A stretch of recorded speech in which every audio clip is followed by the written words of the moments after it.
เนื่องในโอกาสวันคล้ายวันเกิดทานศรีสมพร ลวันไซครบรอบ110 ปีที่7 กรกฎาคม 1916 57 กรกฎาคม 2026ให้เต็มไปด้วยความหมายความสำคัญอย่างหนักแน่นมาในตอนบ่ายวันที่6 กรกฎาคม 2026นี้การนำคันศูนย์กลางและการนำแขวงบริคำไซได้เข้าวางกระต่ายดอกไม้และจุดธูปบูชาอยู่อนุสรณ์สถานทานศรีสมพร ลวันไซ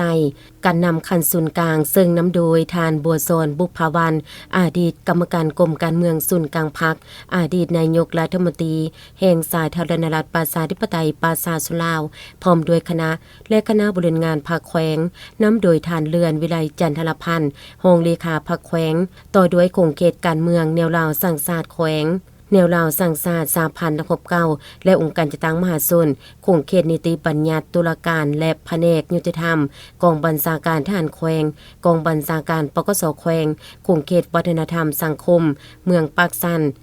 ทั้งนี้ก็เพื่อแสดงถึงความเคารพรักความกตัญญูบุญคุณต่อคุณงามความดีของท่านซึ่งท่านแม่นผู้หนึ่งในบรรดากรมการเมืองหุ่นทำอิฐที่เป็นลูกค้ากลานแพงอันประเสริฐของชาวแขวงบริคำไซท่านเกิดเมื่อวันที่7 กรกฎาคม 1916ที่บ้านซบการเมืองคำเกิดแขวงคำมวนปัจจุบันแม่นบ้านพลงามเมืองไซจำพรแขวงบริคำไซตลอดชีวิตของท่านได้อุทิศเหือแหงเพื่อประเทศชาติเพื่อประชาชนท่านได้เข้าร่วมกับบรรดาการนำต่อสู้อย่างพิธานเห็นให้ประเทศชาติได้รับการปลดปล่อยออกจากเอกปกครองของพวกลาเมืองขึ้นแบบเก่าและแบบใหม่นำเอาเอกราชมาสู่ประชาชนอย่างแท้จริง